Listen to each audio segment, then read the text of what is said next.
Véritable coup de foudre pour cet apéritif dont le secret de fabrication repose sur un dosage minutieux d'aromates, de plantes et de crus roussillonnés. Les frères Violet lancèrent la formule « vin tonique et hygiénique au quinquina », véritable reconstituant dont les bienfaits sur la santé sont attestés par de nombreux supports publicitaires.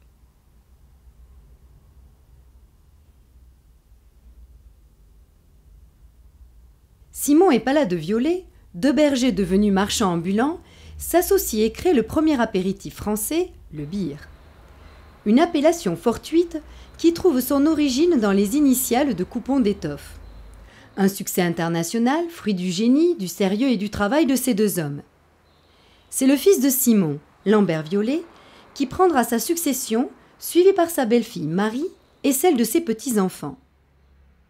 Eugène Cusenier, en 1868, fondateur de la distillerie Cusenier, rachètera la maison Beer un siècle plus tard pour le compte du groupe Pernod Ricard.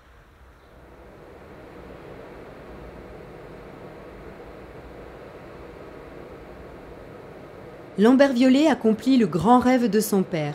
Il crée un système ferroviaire privé, acheminant les convois des wagons-citernes directement dans l'usine.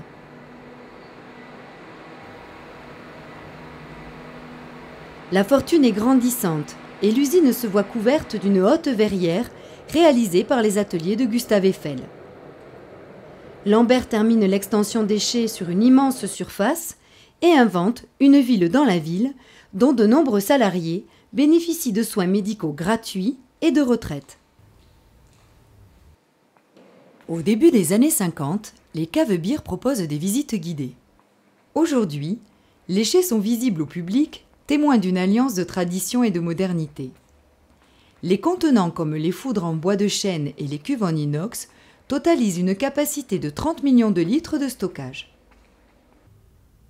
Soyez attentifs. Dimensions. 10 mètres de hauteur, 12 mètres de diamètre, 1 km 860 de cerclage.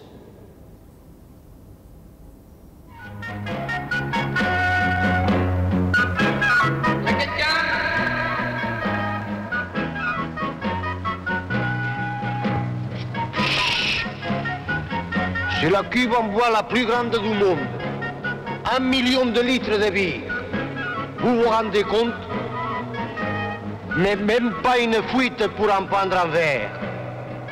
1 million de litres de bière. Beer, l'apéritif de millions de Français.